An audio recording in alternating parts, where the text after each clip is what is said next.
क्या योग साधना करने से हमारे अंदर की भोग वासना नष्ट नहीं होगी? क्या तपस्या करने से हम जितेंद्रिय नहीं हो सकते हैं? क्या व्रत करने से हम जितेंद्रिय नहीं बन सकते हैं? क्या दान करने से हम जितेंद्रिय नहीं बन सकते हैं? क्या ज्ञान मार्ग में ब्रह्म का अनुशीलन करने से हम जितेंद्रिय नहीं बन सकते हैं? संसार में तो बहुत सारे उपाय हैं।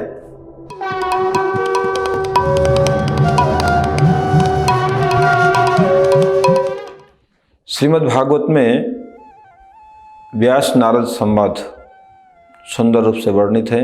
प्रथम स्कंद में वेदव्यास जी 4 वेद, वेदांत, उपनिषद, इतिहास, पुराण, इतने सारे ग्रंथ लिखने के बाद में भी उनके चित्त में शांति नहीं मिला। उनका चित्त शांत नहीं हुआ। उस समय उनके गुरुदेव नारद जी उनके पास में उपस्थित होते हैं बद्रिकाश्रम में और अपने शिष्य के दुख का कारण पूछते हैं। व्यास जी बोलते हैं, मैं दुखी हूं कि तुम्हें क्यों दुखी हूं, इसका कारण मुझे पता नहीं है। आप मेरे सदगुरु हैं, इसका समाधान करिए। नारद जी जो है व्यास जी को बोलते हैं, हे व्यासदेव, आज तक तुमने विश्व के कल्याण के लिए, समाज के कल्याण के लिए, जगत के कल्याण के लिए जो कुछ भी किया है वो अपूर्ण है, वो परिपूर्णता प्राप्त नहीं किया है। धर्म, अर्थ, काम और मोक्ष, इसके बारे में तुमने वर्णन किया है और ये चारों चीजें जो है जीव की भोग वासना को इंगित करता है। ये चारों में जो है जीव अपने सुख के बारे में ही सोचता है, अपनी इंद्रिय तृप्ति करता है, वो अपनी भोग वासनाओं को चरितार्थ करता है। ये भोग वासना क्या है, इसको हमें समझना पड़ेगा।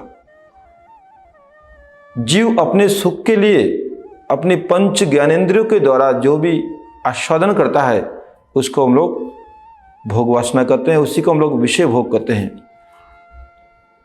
ये विषय भोग 5 प्रकार का होता है, हमारे शास्त्रों में वर्णन है। पंच विषय हैं, 5 प्रकार के विषय भोग हैं। रूप, रस, गंध, स्पर्श और शब्द।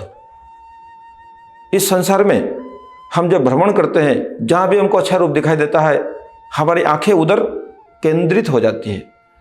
चाहे वो अच्छी नारी हो, सुंदर पुरुष हो, सुंदर नारी हो या सुंदर वस्तु हो, तो उसकी तरफ हमारी आंखें आकर्षित हो जाती है। हम किसी बगीचे से गुजरते हैं, बगीचे में सुंदर सुंदर फूलों की तरफ हमारी आंखें स्वाभाविक आकृष्ट हो जाती है। जब हम लोग पर्वतों के, जंगलों के परिवेश से गुजरते हैं, वहाँ की प्रकृति की शोभा हमारी आंखों को आकर्षित कर लेती है। कभी कभी तो बाहर से देखने में रूप बहुत अच्छा है, किंतु अंदर से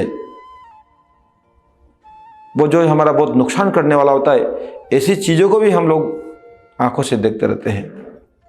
बहुत बार मोबाइल में हम एक सत्संग सुनते रहते हैं, हरि कथा सुनते रहते हैं, बीच में कोई एडवर्टाइजमेंट आता रहता है, उसको भी हम लोग देख लेते हैं। कभी कभी तो फेसबुक देखते हुए, यूट्यूब देखते हुए, यूट्यूब में बहुत कुछ छोड़ा जाता है। जो चीज़ नहीं देखनी चाहिए उसको हम लोग देख लेते हैं, जो चीज़ नहीं सुनना चाहिए उसको हम लोग सुन लेते हैं।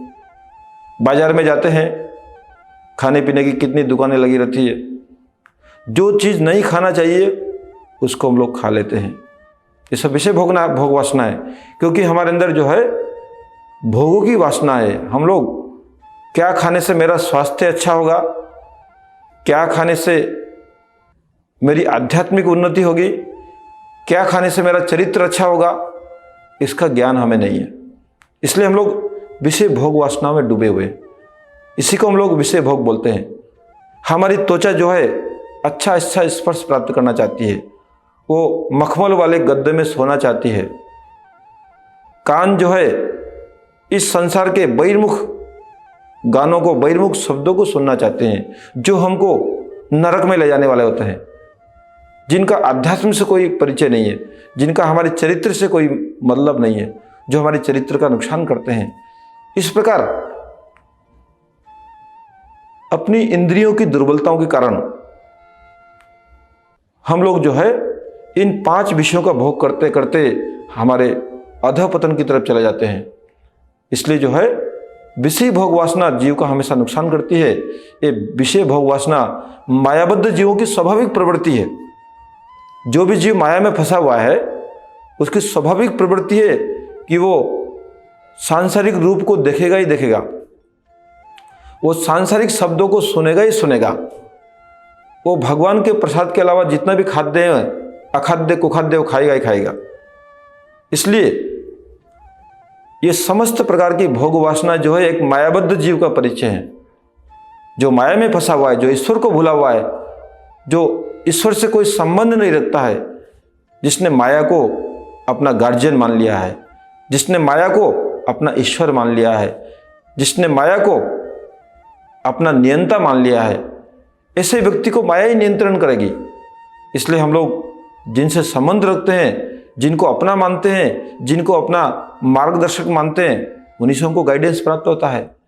इसलिए माया भी जीव को अपना गाइडेंस प्रदान करती है और भगवान भी जीव को अपना गाइडेंस प्रदान करते हैं।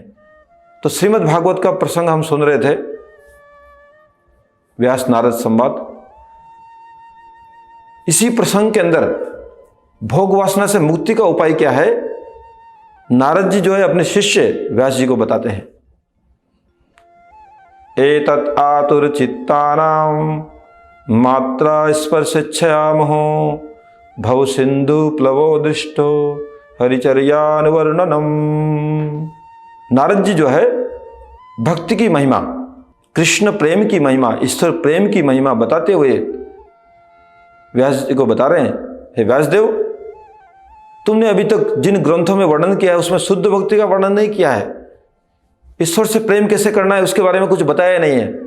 ईश्वर की सेवा करने का फल क्या है वो बताया नहीं है। ईश्वर जीव के लिए क्या कर सकते हैं वो बताया नहीं है। इसलिए अभी तुम ऐसा ग्रंथ वर्णन करो जिसमें एकमात्र भक्त और भगवान का चरित्र हो, भगवान का गुणगान हो, भगवान से प्रेम करने का उपाय उसमें बताया गया हो। इसी प्रसंग में जो है नारद जी बता रहे हैं कि जो जीव भोग वासना में फंसा हुआ है उससे मुक्ति का उपाय क्या है, कैसे उसकी भोग वासनाएं जो है समूल निर्मूल हो सकती है। तो नारद जी व्यास जी को बता रहे हैं, एतत् आतुर चित्तानाम मात्रा स्पर्शेच्छयामः, जिसका चित्त निरंतर भोग वासनाओं के द्वारा व्याकुल है, भोग भोगने के लिए जो निरंतर व्याकुल है, जो हमेशा निरंतर भोग भोगना चाहता है, अच्छा अच्छा खाना चाहते हैं, अच्छा अच्छा पहनना चाहते हैं, अच्छा अच्छा देखना चाहते हैं, अच्छा अच्छा स्पर्श करना चाहते हैं और जड़ीय संगीत सुनना चाहते हैं। ऐसे जो भोग वासनाओं में डूबे हुए जीव हैं, एतत् आतुर चित्तानाम मात्रा स्पर्शेच्छयामः, जो बार बार पंच तन्मात्राओं को, पंच विषयों को भोगना चाहते हैं, बूढ़े हो जाते हैं किंतु हमारी वासनाएं मरती नहीं है, हमारी वासनाएं जवान रहती है। हम लोग ज़्यादा से ज़्यादा भोग करना चाहते हैं, बूढ़े हो जाते हैं, दांत गिर जाते हैं, फिर भी खाने की वासना नष्ट नहीं होती है, कान सुनना बंद कर देते हैं फिर भी सुनने की वासना बंद नहीं होती है, चमड़ियाँ में झुर्रियाँ पड़ जाती है फिर भी विषय भोगों की वासनाएं नष्ट नहीं होती है। ये विषय भोग वासना जो है इतनी खतरनाक है, ये जन्म जन्मांतर तक हमारा पीछा नहीं छोड़ती है। तो इससे परमानेंट मुक्ति का उपाय क्या है, कैसे हम भोग वासनाओं से मुक्त होकर के भगवान की भक्ति की तरफ लग सकते हैं, कैसे हम अध्यात्म की तरफ जा सकते हैं, इसका उपाय जो है नारद जी व्यास जी को भागवत में बता रहे हैं। एतत् आतुर चित्तानाम मात्रा स्पर्शेच्छयामः भव सिंधु प्लवो दृष्टो हरिचर्यानुवर्णनम। जो माया के दलदल में फंसा हुआ है, भोग वासना में फंसा हुआ है, और ऐसा जीव यदि इस भवसागर से पार होना चाहता है, भोग वासनाओं से हमेशा हमेशा के लिए मुक्ति प्राप्त करना चाहता है, उसके लिए नारद जी बोल रहे हैं उसका एकमात्र उपाय है हरिचर्यानुवर्णनम, हरि सेवा, हरिचर्यानुवर्णनम, हरि परिचर्या, हरि सेवा, हरि भजन, भगवान की भक्ति, भगवान का भजन, यही एकमात्र इससे बचने का उपाय है। क्यों? क्योंकि भगवान जो है सबल है, वो हमको इन भोग वासनाओं से मुक्त कर सकते हैं। भगवान के अंदर किसी भी प्रकार की कोई भोग वासना नहीं है, वो सबसे परम वैरागी है। इसलिए जो एक नंबर के वैरागी हैं उनकी शरण में जाने से हमारे अंदर भी वैराग्य आ जाएगा, हमारे अंदर भी भोग वासनाओं से मुक्ति हो जाएगी। इसी प्रसंग में नारद जी व्यास जी को बोलते हैं एक और श्लोक, यमादिवि योग पथे काम लोभ हतो मोह मुकुंद सेवया जदवत तथादात्मान साम्यति। इसी प्रसंग में इसी के बाद वाला एक श्लोक बोलते हैं, यमादिवि योग पथि काम लोभ हतो मोह मुकुंद सेवया जदवत तथादात्मान साम्यति। हमारे अंदर प्रश्न आ सकता है कि भोग वासनाओं से मुक्ति के लिए हम क्यों भक्ति योग का आश्रय करें, हम क्यों शुद्ध भक्ति करें, हम क्यों भगवान की सेवा आरंभ करें? क्या योग साधना करने से हमारे अंदर की भोग वासना नष्ट नहीं होगी? क्या तपस्या करने से हम जितेंद्रिय नहीं हो सकते हैं? क्या व्रत करने से हम जितेंद्रिय नहीं बन सकते हैं? क्या दान करने से हम जितेंद्रिय नहीं बन सकते हैं? क्या ज्ञान मार्ग में ब्रह्म का अनुशीलन करने से हम जितेंद्रिय नहीं बन सकते हैं? संसार में तो बहुत सारे उपाय हैं। यमादिवि योग पथे काम लोभ हतो मोह मुकुंद सेवया जदवत तथादात्मान सम्मति। किंतु नारद जी ने क्लियर कॉन्सेप्शन दे दिया है, जितने भी मार्ग हैं, जितने भी साधन हैं, शुद्ध भक्ति मार्ग के अलावा, मुकुंद की सेवा के अलावा, मुकुंद सेवया जदवत तथादात्मान सम्मति, मुकुंद की सेवा के द्वारा, भगवान श्री कृष्ण की सेवा के द्वारा, भगवान श्री कृष्ण की भक्ति के द्वारा हमारी आत्मा जितनी तृप्त होती है, हमारी आत्मा जितनी शांति लाभ करती है और हमारी इंद्रियां जितनी भोग वासनाओं से मुक्त होती है, ऐसा और कोई भी उपाय नहीं है। नारद जी ने एकदम सारे संसार के अंदर ये बता दिया कि एकमात्र यदि हम भोग वासनाओं से निर्मूल मुक्ति चाहते हैं, सर्वोत्तम मुक्ति चाहते हैं, हमेशा हमेशा के लिए मुक्ति चाहते हैं, उसका उपाय भागवत में बोल दिया है, मुकुंद सेवया जदवत तथादात्मान साम्यति। मुकुंद का मतलब भगवान कृष्ण, भगवान कृष्ण की सेवा, भगवान कृष्ण की भक्ति, भगवान कृष्ण का भजन के अलावा हम लोग जितना भी उपाय अवलंबन करेंगे उससे हम लोग को तात्कालिक विषय भोगों से मुक्ति मिल सकती है। कुछ समय के लिए हम लोग रिलीफ प्राप्त कर सकते हैं, किंतु हमेशा हमेशा के लिए यदि हमको भोग वासनाओं से मुक्ति प्राप्त करना है तो उसका उपाय जो है श्रीमद् भागवत में बता दिया गया है। नारद जी व्यास जी को ये बता रहे हैं, इसलिए इसका हमके अनुसरण करना है। और श्रीमद् भगवत गीता में भगवान कृष्ण अर्जुन को बता रहे हैं, विषया विनिवर्तन्ते निराहारस्य देहिनः रसवर्जम रसोपि यस्य परम दृष्ट्वा निवर्तते। कुछ लोग सोचते हैं कि हम जिसका भोग करना चाहते हैं उसका यदि हम त्याग कर दें तो हम भोग वासनाओं से मुक्त हो सकते हैं। विषया विनिवर्तन्ते, विषयों से हम लोग विनिवृत्त होने के लिए विषयों से दूर भागते रहते हैं। जैसे हमें मीठा खाने की इच्छा है तो हम अंदर संकल्प करते हैं, आज से मैं मिठाई नहीं खाऊंगा, आज से मैं खीर नहीं खाऊंगा, मिठाई नहीं खाऊंगा, किंतु देखा जाता है कि वही आदमी फिर 1 साल के बाद में खाना शुरू कर देता है। संकल्प ज्यादा दिन टिकता नहीं है, क्योंकि उसका ऑप्शन उसको मिला नहीं ना। वो मिठाई छोड़ दिया किंतु मिठाई के बदले उसको कुछ नया चीज तो मिला नहीं उसने, जो उसको मिठाई से हमेशा हमेशा के लिए दे देगा। कुछ लोग संकल्प करते हैं मैं अच्छा कपड़ा नहीं पहनूंगा, किंतु देखा जाता है वही आदमी फिर 1 साल के बाद में अच्छा कपड़ा पहनता है। मैं अच्छी मोबाइल यूज नहीं करूंगा, मैं अच्छी गाड़ी में नहीं जाऊंगा, मैं आलीशान मकान में नहीं रहूंगा, मैं एक छोटी सी झोपड़ी में रहूंगा, किंतु उसी आदमी के अंदर कुछ दिनों बाद देखा जाता है वो भोग वासनाएं उसको आकर के घेर लेती है। इसलिए जो है हम लोग जबरदस्ती करते हैं अपनी इंद्रियों के साथ में विषय भोगों से मुक्ति के लिए, वो परमानेंट उपाय नहीं है। इंद्रियों के साथ में जबरदस्ती करने से कभी भी परमानेंट समाधान नहीं है। क्या करना पड़ेगा? हमारी आंख को दिव्य रूप का दर्शन कराना पड़ेगा। दिव्य रूप क्या है? भगवान का दर्शन, भगवान के विग्रह का दर्शन कराइए, भगवान के धाम का दर्शन कराइए, संतों का दर्शन कराइए, गुरुदेव का दर्शन कराइए, आध्यात्मिक जो सौंदर्य है उसका दर्शन कराइए। वो हमेशा हमेशा के लिए उसकी आंखों को खींच लेगा और उसको जड़ दर्शन करने की कभी इच्छा ही नहीं होगी। मीराबाई बोलती है, मैंने जब से कृष्ण को देखा है, इस संसार को देखने की मेरी इच्छा नहीं होती है। चैतन्य महाप्रभु ने भी एक बार जब कृष्ण का दर्शन कर लिया, सारा संसार उनकी आंखों में आता ही नहीं। इसलिए जिन जिन ने भी एक बार भगवान का दर्शन किया है, संसार उनको अच्छा नहीं लगा। इसलिए जो है, इस संसार के रूप से बचना चाहते हैं, हमको सुंदर रूप, सबसे दिव्य रूप जो है, सबसे सुंदर रूप जो है वो देखना पड़ेगा।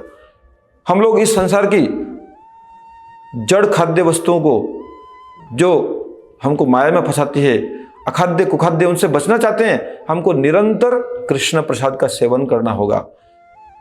हम सांसारिक भौतिक शब्दों से बचना चाहते हैं, हमको भागवत की कथा सुननी होगी, हमको हरिनाम संकीर्तन सुनना होगा, तब उससे हम बच सकते हैं।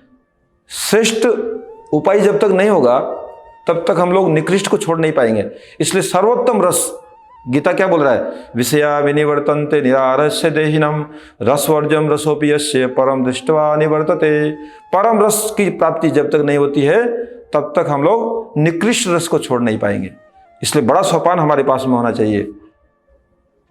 हम निरंतर हरिनाम करेंगे, निरंतर कृष्ण कथा सुनेंगे, हरिनाम संकीर्तन श्रवण करेंगे, शुद्ध भक्तों का संग करेंगे, शुद्ध भक्तों का चरित्र सुनेंगे। ये करते करते जब हमको असली रस, सर्वोत्तम रस जब आकृष्ट कर लेगा, ये भौतिक रस ऑटोमेटिक छूट जाएगा, उसके लिए छोड़ना नहीं पड़ता है। हम जब ट्रेन में बैठते हैं तो स्टेशनों को छोड़ना नहीं पड़ता है, हमारी ट्रेन जाती रहती है, स्टेशन छूटते रहते हैं। उसी प्रकार जब हमारे जीवन में आध्यात्मिक रस, हरि कथा का रस, हरि नाम का रस, हरि सेवा का रस, हरि भजन का रस, साधु संग का रस, सत्संग का रस, धाम दर्शन का रस, ये सब रस, नित्य रस जब हमको प्राप्त होने लग जाएंगे, तो जड़ रस ऑटोमेटिक छूट जाएंगे। इसके अलावा इनसे मुक्ति का और कोई भी उपाय नहीं है।